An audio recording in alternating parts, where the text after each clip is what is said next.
India is very important for us because you people are in Security Council of United Nations. Very important position. At least in Security Council, the entire world should unite to fight against terrorism. We have no problem because we have been growing bond and leaves in the country. But our neighbor, we can't change our neighbor. And the way they are behaving, as our ambassador said, India had changed its policy. We launched Operation Sindoor. Now it's a new normal in India. If something happens, we will not differentiate between terrorists and the country who sponsors the terrorist. We will go and take back there wherever the infrastructure has. Members of the think tanks, my esteemed colleagues from the two houses of Parliament of India are also present. Friends, we have come here with a purpose, and I'm sure you are aware of the purpose. The leader of the delegation, in fact, talked about the purpose quite at length.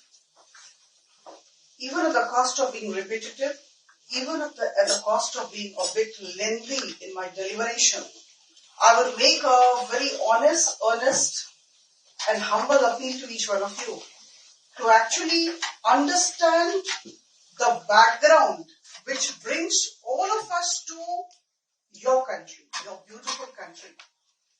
Now let me tell you, my dear friends, that as I talk to you, about 59 persons, mostly members of parliaments and ex-diplomats, are in 33 countries of the world talking the same language as we are doing now. Friends, we are concerned. We are not only hurt by what happened on April 22 in Pahalgam, we are also extremely angry. And we want to generate that anger and that discontentment in each one of you. That's the very purpose of our visit. And that's the purpose of the visit of 59 people in 33 countries. And this has been a very well thought out exercise of the government of India, having sent all of us. And we chose your country because you are extremely important to us. We chose your country because you are a member of the United Nations Security Council. We have taken 3 categories of countries. 1, permanent members. 2, non-permanent members. And 3, those countries which are very important and whose voices matter at the international level. Ladies and gentlemen, on April 22 at Pahalgam, one of the most beautiful sights in the country, 26 innocent tourists, all male Hindus, were gunned down in front of their wives and kids. Nothing can be more heinous than this. Nothing can be more deplorable than this, and nothing can be more condemnable than this. Now friends, Pakistan has been nurturing, nourishing and promoting terrorism.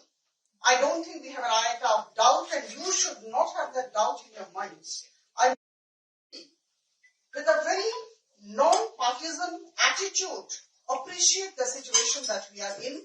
We appreciate your situation. You are having the same kind of war with North Korea. We are talking of Pakistan. Now, what happened should not have happened.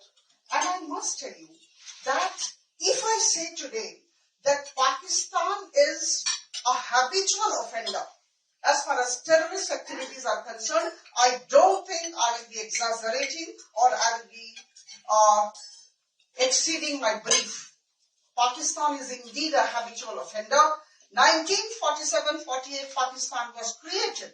Since then till date, a series of terrorist activities have been taking place, and they are trying to destabilize India as much as they can, though they cannot, because India is the mother of democracy, 1, and number 2, India has a lot of resilience. But yes, when people are killed, we are extremely unhappy, hurt, and this time we are angry. Our leader talked about the new normal. Our Prime Minister has talked about the new normal. This time we are actually, it's an eye for an eye and a tooth for a tooth. And we solicit your support in this entire terrorism. We all have to feel one. We all have to feel united in this war against terrorism. And I just make an appeal that we should condemn what should be condemned. My dear friends, 1947-48, 1965, 1999 Kargil War, then again 2008 Mumbai blasts, 2016 two places. I think we really need to come forward, and I must tell you with all conviction at my command that Pakistan has been harboring terrorism. We are aware of that, and Lashkar-e-Toiba, Jaish-e-Mohammed, and the proxy of Lashkar-e-Toiba, which claimed that it had actually murdered our people in Pahalgam. In fact, it's the proxy of LET, the Lashkar-e-Toiba. So I think time has come to actually unite and think in terms of condemning terrorism and uproot terrorism from the face of the earth. We have come to show the face of Pakistan before all of you. Let us say what is right.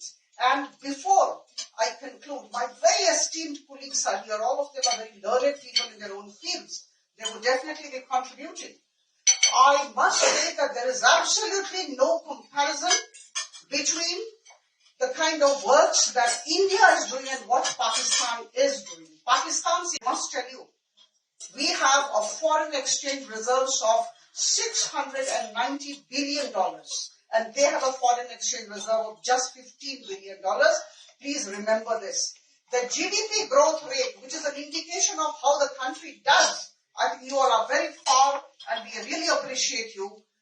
GDP growth rate 2025 is 6.4% in India, and Pakistan, they are just 2.6%. We must acknowledge. They have gone to the IMF and the World Bank 28 times to seek economic aid for bailing them out, and the entire money that is coming from IMF and World Bank being sent to the military to increase their military prowess so that they can encourage terrorism. So this is the situation, and let me tell you, at the cost of being repetitive before I conclude, I must say what our very able leader who has been guiding all through, Mr. Sanjay has said. We are the fourth largest economy, bypassing Japan, and in the next 2.53 years, we would be bypassing Germany. We are extremely optimistic and hopeful about that, and we would be the third largest economy in the country. And not only that, we are the fastest growing economy in the country. We have 119 unicorns in the country at this juncture. We have 1,57,000 startups in the country, and we have 6 crore micro and small medium enterprises. Every aspect of our life is being looked into, and we are really surging ahead on the international scale.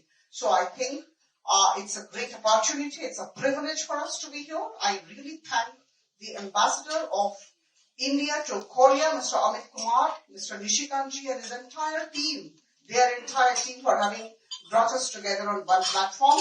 Let us be optimistic. Let us think ahead. Let us be hopeful.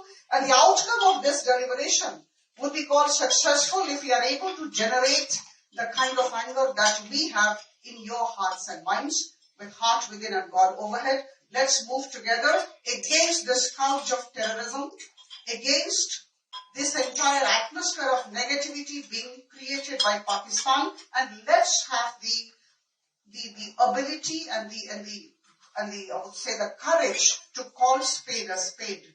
If Pakistan is not doing, if Pakistan is encouraging, we should say open-heartedly that Pakistan is doing this, and we have to oppose that. Some parts of India not catching up with other parts of India. And the good thing was that because of certain administrative changes and political changes that happened in Jammu and Kashmir, Jammu and Kashmir had come to the path of peace, prosperity and growth. And there was optimism in Jammu and Kashmir. And I guess that this sounded unpleasant to people across the border who felt that they would lose a fertile ground for their future activities, and therefore this was the time to strike. When we were showing that everything was normal, and people accepted that, and they were out there coming in large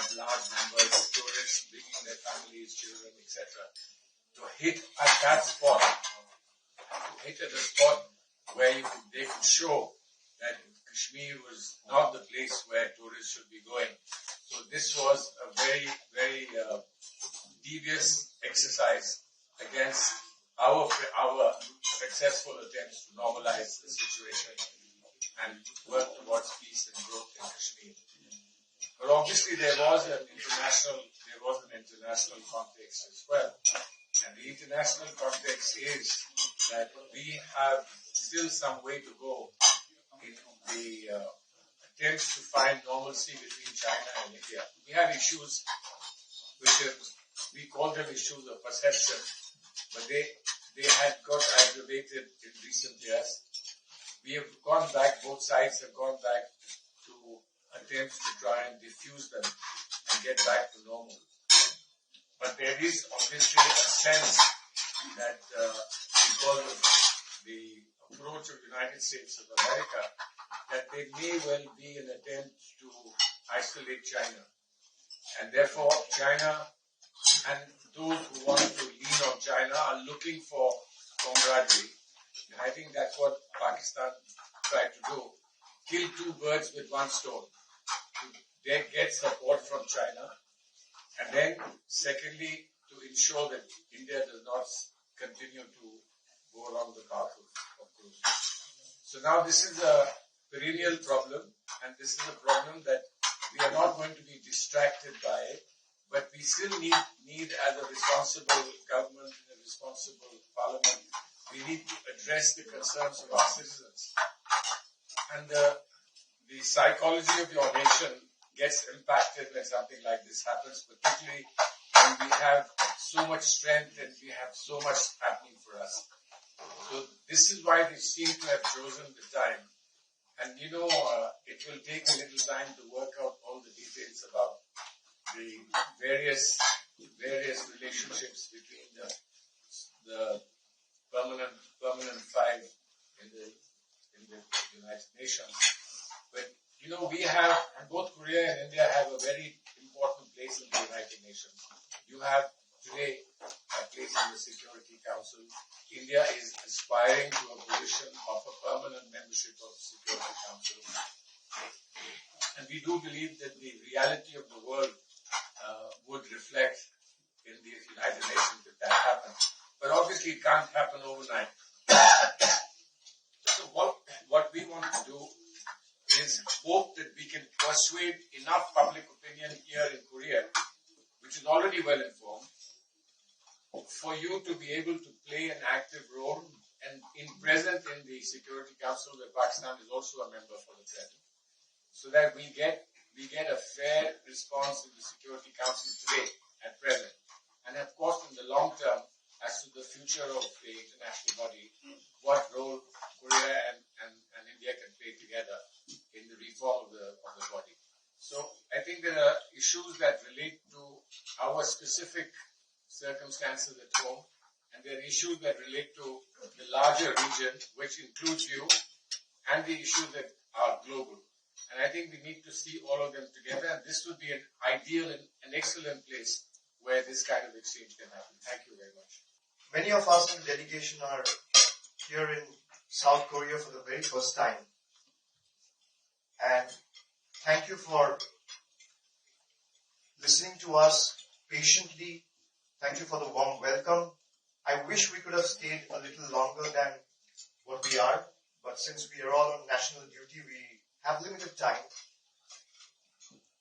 Just to add to what my colleagues have stated, the 22nd of April Pahalgam terror attack is no more a matter of India's national security. It has turned out to be a global imperative now. And time and again, we have been saying this, how Pakistan has been harboring, shielding, and sheltering terrorists in their own land. Right from the time both India and Pakistan has gained independence at an interval of a day. At the same time, precisely. And if you look at the trajectory of Indian economy and Pakistan's economy, there is a hell and heaven difference. India has grown by leaps and bounds, where Pakistan is struggling with their own economic crisis and flaws. And the attack on Jammu and Kashmir in Pahalgam is a testament to the fact that they don't want the Indian economy to prosper. This is a message we want to carry to the world, where you have 7 delegations going to different countries. And we want to tell this to you, everyone, with all humility and grace, that any support to Pakistan is a support to terror organization. Anyone supporting any act of Pakistan is supporting a terror organization. Why I say this? I have reasons to say this. When the 2008 Mumbai terror attacks were carried out in Mumbai, where all of you must have seen and known, 166 nationals were killed and shot dead by terrorists. And out of those 166, there were people belonging from different nationalities. Apart from India, there were people from 26 other countries. And the prime accused, who was then arrested by the Indian law enforcement agencies, he confessed in proceedings that he was trained and raised in Pakistan. And when the terror attack was carried out this year, on the 22nd of April, we actually expected Pakistan to do justice and bring the perpetrators to book. Either you bring justice to them, or justice needs to be done to them. You anyway have to do justice. We waited patiently for a week, 10 days, 14 days. Then India eventually carried out the airstrikes on the 7th of May, after waiting for 14 days. Why I'm mentioning about the airstrike? Because the airstrikes were so precise. It was carried out with so much of precision.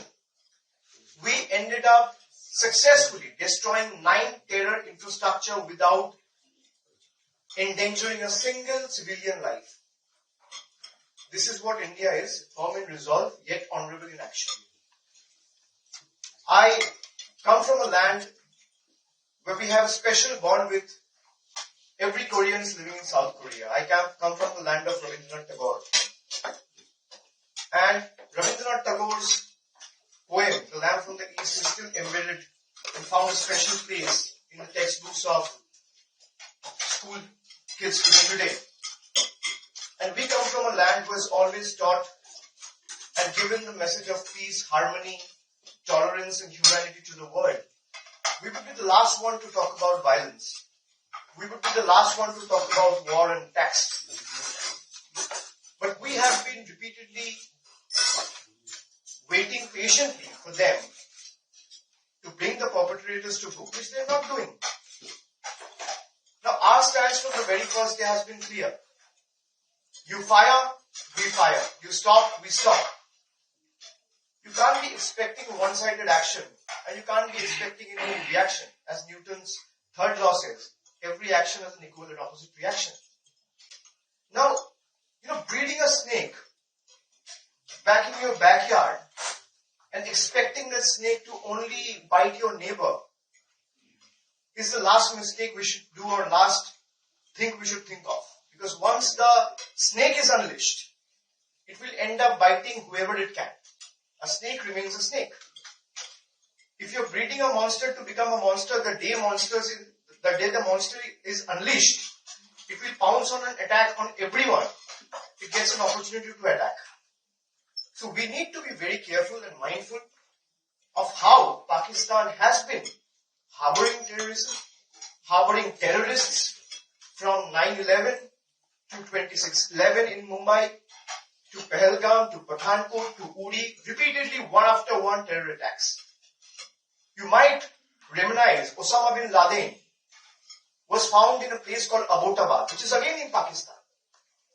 When the airstrikes were carried out by the Indian Air Force, there is a picture in public domain. It's all over the media. You can find out. When the airstrikes were carried out, those airstrikes ended up killing 100 odd terrorists. And then you have a picture where Pakistan's high-ranking military generals are attending the funeral of the terrorists. They're not any pawn or small officers. They're high-ranking military general from the Pak army. They are physically attending the funeral of the known terrorist who has been carrying out terror attacks in various places of the world, including India. So this is a testament to the fact what India has been claiming for the last 4-5 decades. And then, when the Pahalgam attack was done, after the attack, within 24 hours, you have a terrorist organization by the name of TRF, which is the Resistant Front, which claimed responsibility for the terror attacks in Pahalgam. Now, who is TRF? TRF is a proxy of Lashkar-e-Taiba, which is a designated UN terror organization. It's known for one and all. Everyone is aware of it. They claim responsibility for the terror attacks. And when the terrorists of Lashkar-e-Taiba, TRF or Jaish-e-Mohammed are killed, you have high-ranking military officials of the Pakistan army going and attending funerals of those known labeled terrorists. I mean, it's clear. It's out in public domain. The evidence is available for everyone to see and realize. We all need to work together, collaborate together, fight this collectively to put an end to terrorism for once and all. There is a very famous quote by Martin Niemöller, who happened to be a very renowned scholar, and he was staunchly opposed to the Nazi rule during World War II. And his quote was appreciated and taken very well among members from every community in the world. He said, when they came out for the socialists, I didn't speak out because I was not a socialist. When they came out for the trade unionist, I did not speak out because I was not a trade unionist. When they came for the Jews, I didn't speak out because I was not a Jew. But when they came for me, there was no one left to speak for me. We all need to realize and understand that we all need to fight collectively. We all need to ensure that there is no place for terrorism in this world. Terrorism neither have a place in our land, nor should it have a place in our mind. And India has been clear on its stand from day one. We don't want any kind of war. We don't want any kind of violence. I say that repeatedly. But if you're attacking us, our humility, our dignity, our respect towards you shouldn't be considered as our weakness. So we humbly appeal before all of you. You are among an ensuing state election. We realize that and really appreciate all of you taking out time and coming here and listening to all of us. I really hope that India and South Korea's strategic ties, partnership and bond will grow from strength to strength in the days to come. And we will again get to see all of you and get an opportunity to visit this lovely country.